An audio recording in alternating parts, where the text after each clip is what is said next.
I don't want to be young again. A lot of things happened.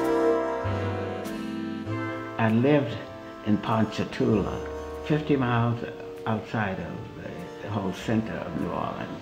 But the hospital, the charity hospital where I was born, was in New Orleans. My dad had a big farm, strawberry farm. He and my mother were divorced when I was 4. Because she left home, they awarded 4 girls to him.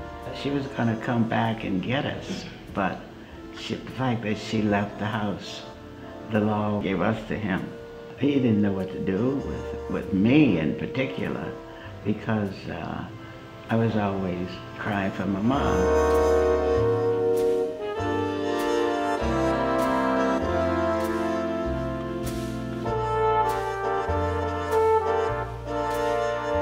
If she would come back, not to stay, but she would come back and bring us clothes, you know, she made clothes for us and did what she could do. I understand she could not stay in an isolated place like that. My mom was very, very different. She was more cosmopolitan.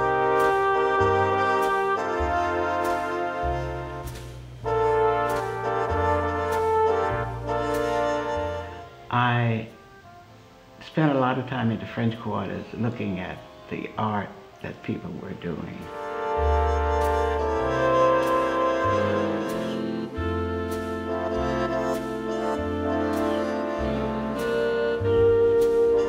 I can't tell you too much about it because I haven't realized it yet. I start the paintings and I sit and look and decide what I'm going to do next to it and how I'm going to work on it and what it's going to become. All I know is going to have something to do with the boy, and he's going to be outdoors.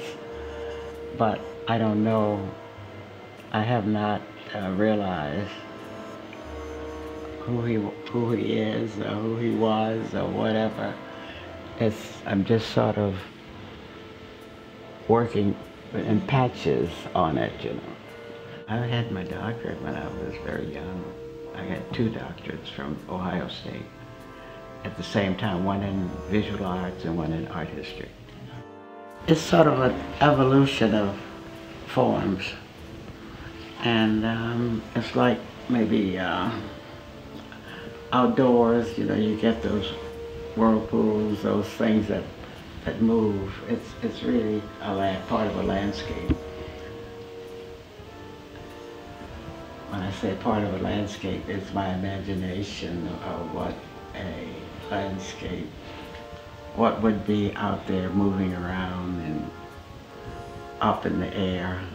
And it's just one of those things that you find in nature.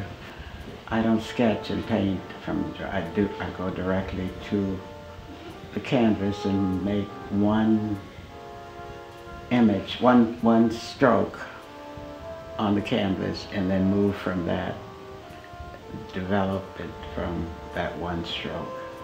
And that one stroke has to have some of my feelings. I'm not looking at anything, so it has to come from an internal kind of feeling. So I don't know how you would classify that, but that's the way I begin my work. This is my focus up here. This small image area, really. I'm trying to decide, because it has more light in it than any other place. It really weighs a lot. Your eye focuses up here, and I'm trying to decide how much of this light am I going to allow to come through.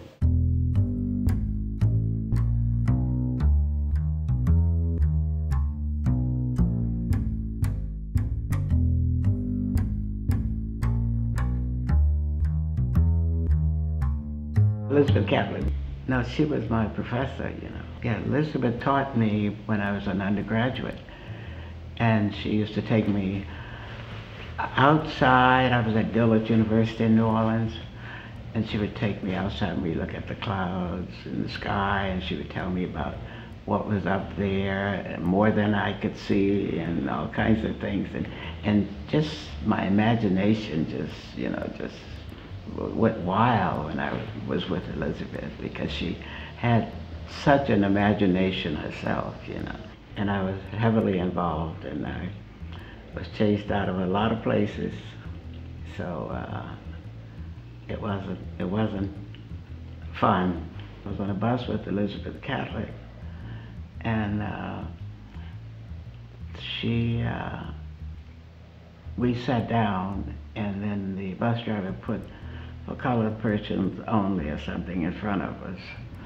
And she took the sign. When he went back to his driving, his position, she took the sign and threw it up to him and said, "You do your dirty work."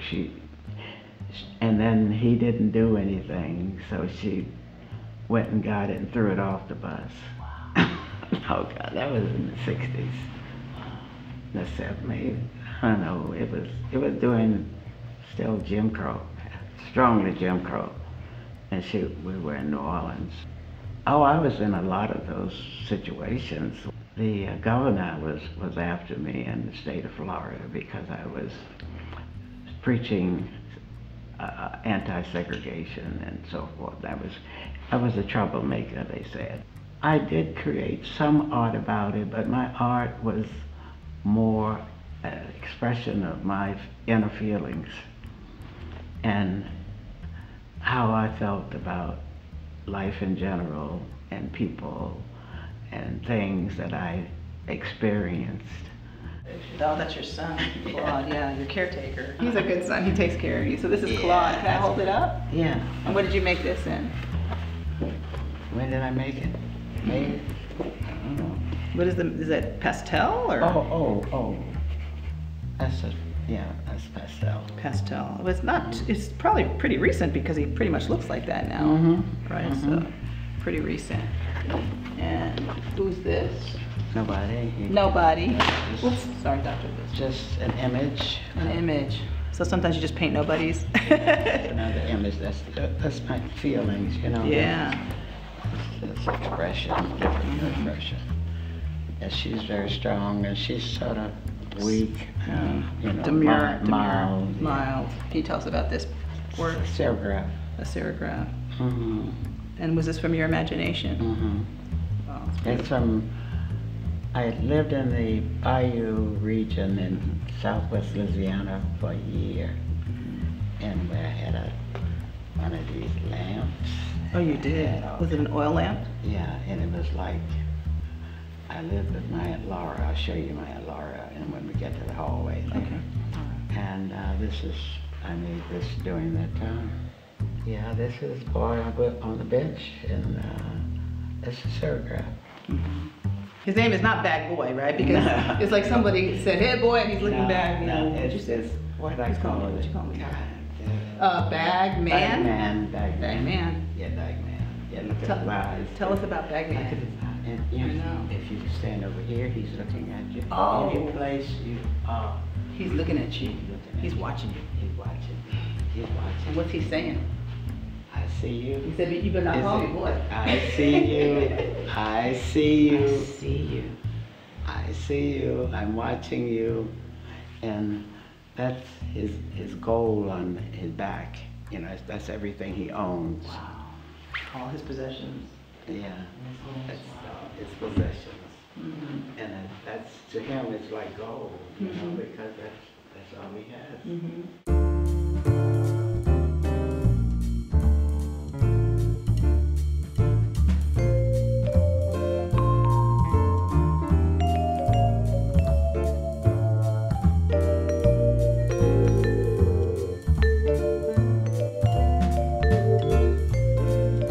I was really interested in the cultures, and I was giving lectures in Brazil. I really love Brazil. I mean, I almost moved there. I started out in English, but then I learned enough Portuguese where I ended up with the last 5 in Portuguese. I did most of the travel in Taiwan. I did go to mainland, what they call mainland. It influenced my art because I saw a lot of those caves, the Chinese caves, the paintings in the caves. I studied at one of the institutions in Taiwan, Dillard University. In fact, I think I got that piece back there, not from them, but when I was in China. And it's called 13 Buddhas.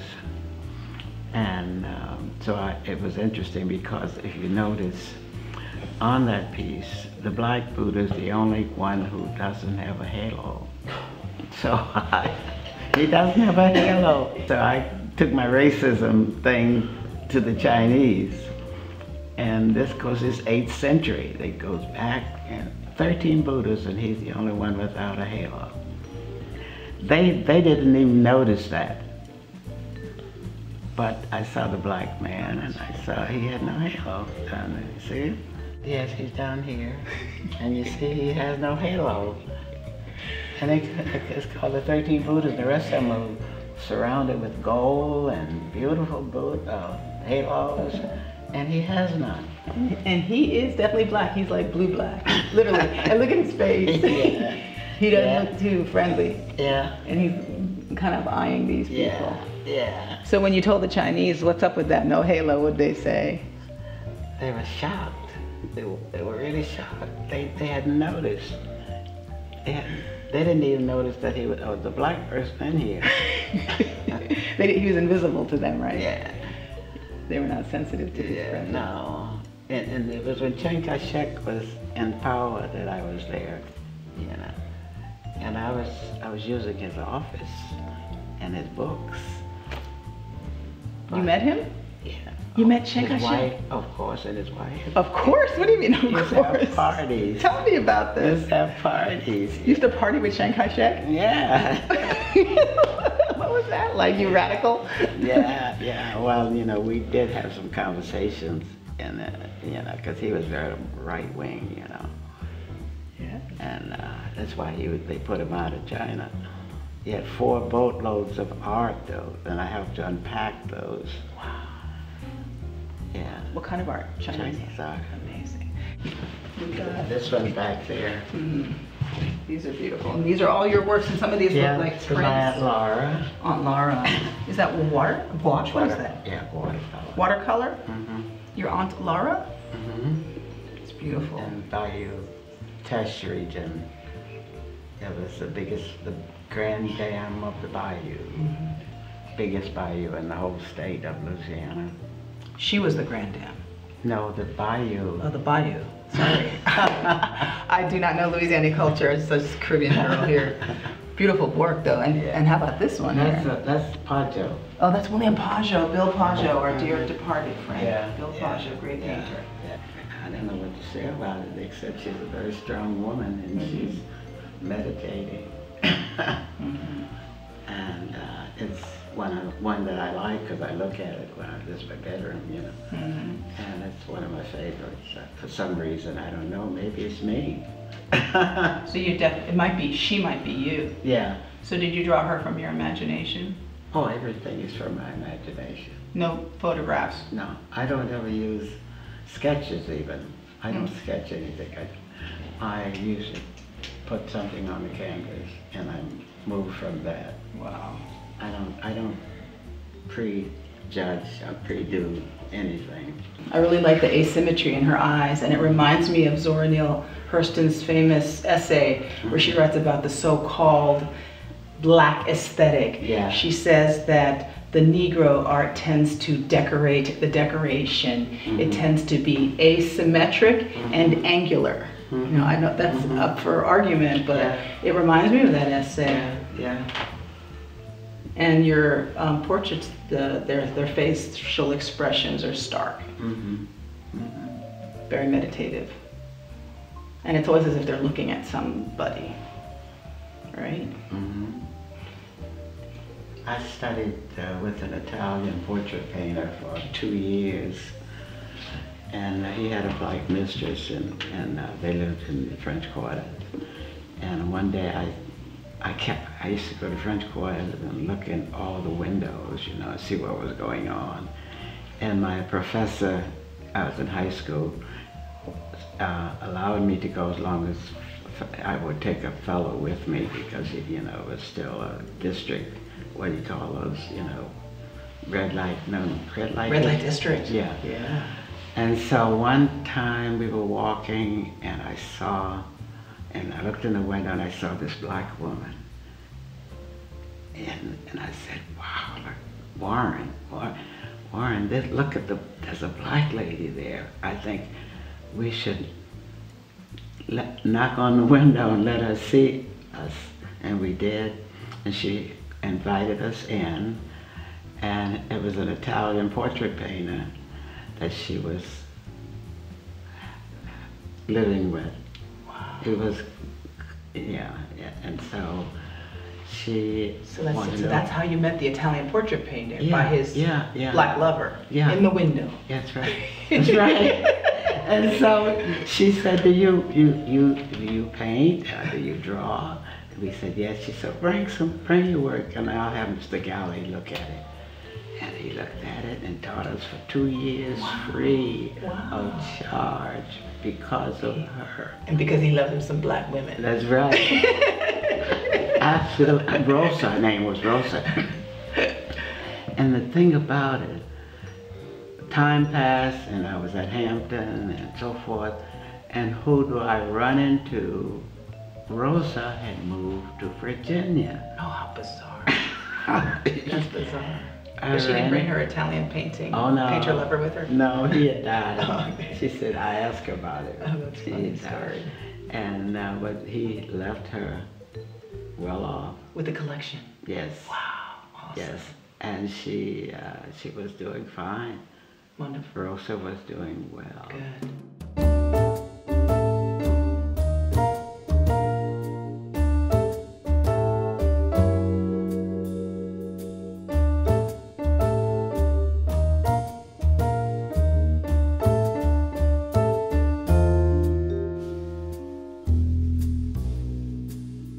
1950, the watercolor I did. I don't even know where I was when I did it, but that's one of the watercolors.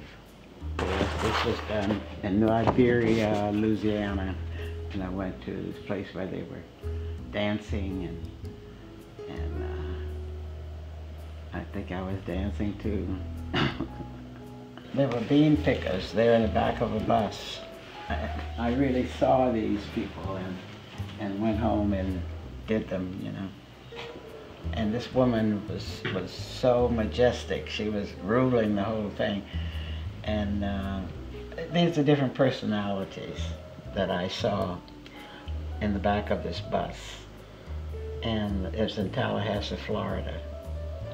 And you can see he's so weak he has a headache. But she's the ruling one, you know.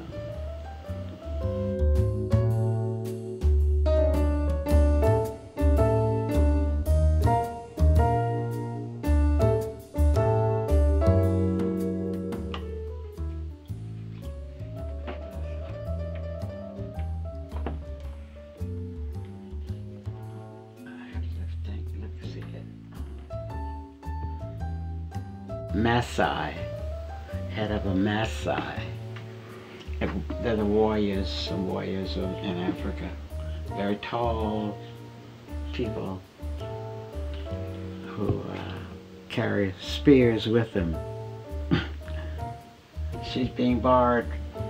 This is that black-white culture thing, where she's trying to get out of the hole, and that big white barrier, it's a man, you see, is blocking her.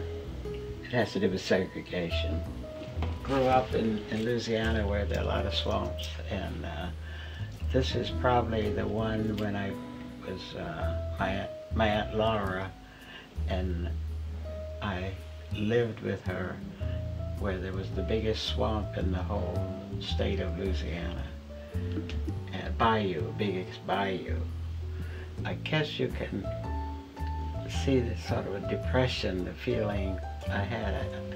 I felt for the people who all they did was to pick beans and work in the fields and go home and get drunk. Oh yeah, it's a garden.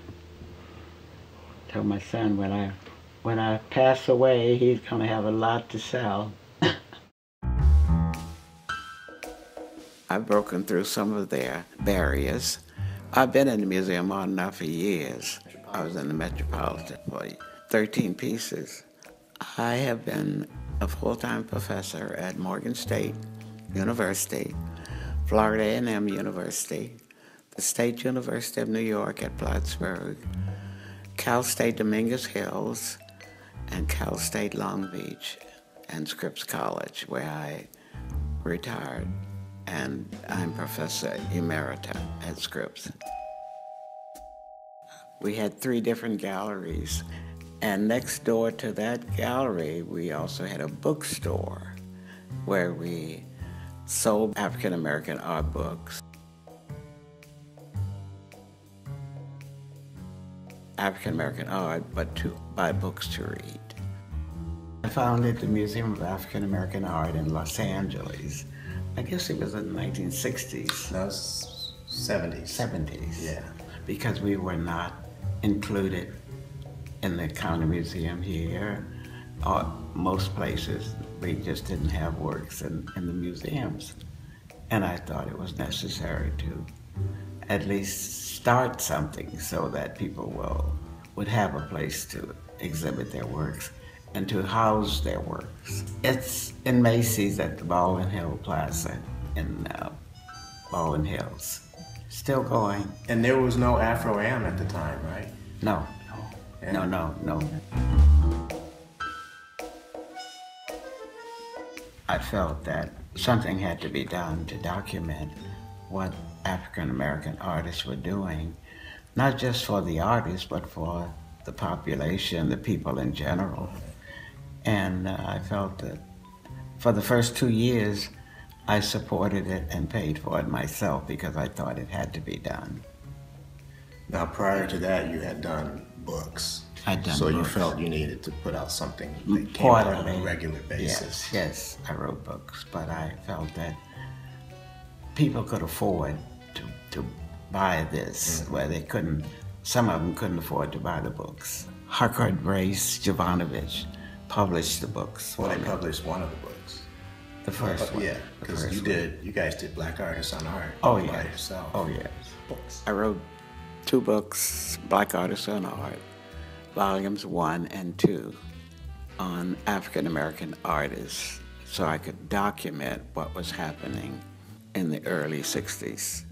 In the mid-70s, I decided that there should be a quarterly publication to keep up with what was happening in terms of the African American art scene. I published a magazine, and it was called Black Art, an International Quarterly. It's still in publication. It's published by Hampton University Museum. It has a new title, The International Review of African American Art.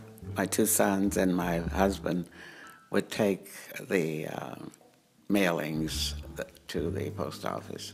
It was a complete family operation. I'll never forget those times when I helped my parents with the Black Art Quarterly. You know, we would help with the packing and the shipping. We would carry bags to the post office, trying to meet deadlines. And that's the one thing I respect about my parents, almost more than anything, is the fact that they were one of the early representatives of a black business. They didn't just open a liquor store or something, you know, they were promoting art and African American art and black art from all over the world.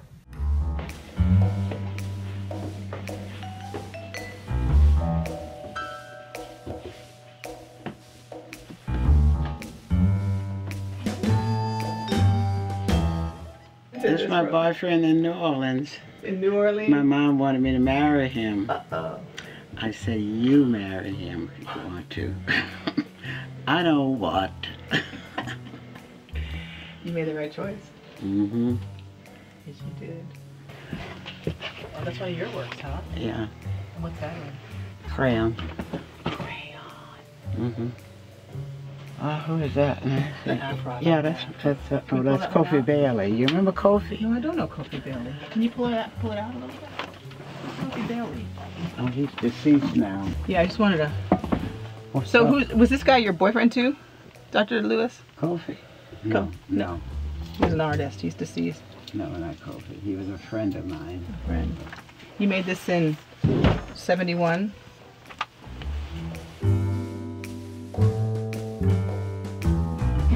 Okay, come on. Put my face on the camera. Here. Oh, that's you. Yeah. Come over here. That's you. Way back here. We're gonna cheat. 19 what? 47. 1947. That's a self-portrait. Yeah. Uh-huh. Beautiful. Jordan Tonner? No. Lawrence, Jacob Lawrence. Jacob Lawrence. Oh, wait a minute. Jacob Lawrence. Yeah, Jacob Lawrence. Woman has a Jacob Lawrence in her collection. Look at this. Piece. Yeah. Woo! Yeah. Can you get that? Yeah. What's this piece called? What is it? I don't know. And this was in Now Dig This.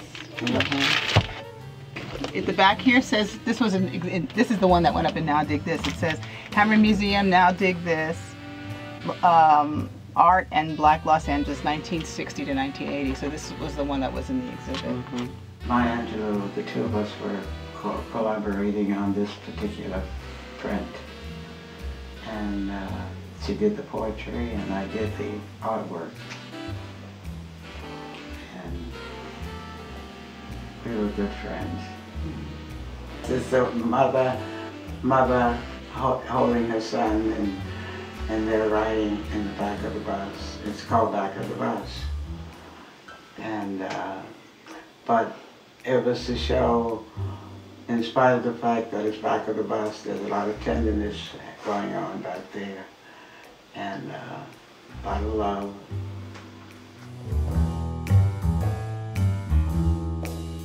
When I paint, I might make a mark, but it has meaning for me, and it has meaning, and I build on that, not in terms of what I know about art, but what I feel about what I'm doing and who I am, because it comes from my internal self. It's when I make a painting and I really realize what I'm doing and appreciate internally what I'm doing, it's because it's so much a part of me that I would like to see, that I can't see without some kind of visual imagery.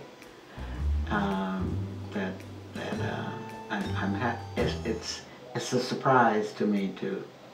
I make something that is so close to me and I haven't seen it before. You know, making art and creating things like that is like, as we used to say, birthing a child, you know? Been there, done that. Yeah. I know, right? Yeah. It's a surprise. Yeah. And it's also not only a surprise, but it's something that you're endeared by it. You love it, you know. But you're not supposed to, because, you know, you're supposed to be creating art for selling and so forth. Yeah. But I don't create art for that. You can tell, you know. I'm talking about experiences. I think of those things that I would rather not have had, but I put them in a perspective that, you know, is some kind of love someplace, you know. And I was there because of somebody who loved me, you know.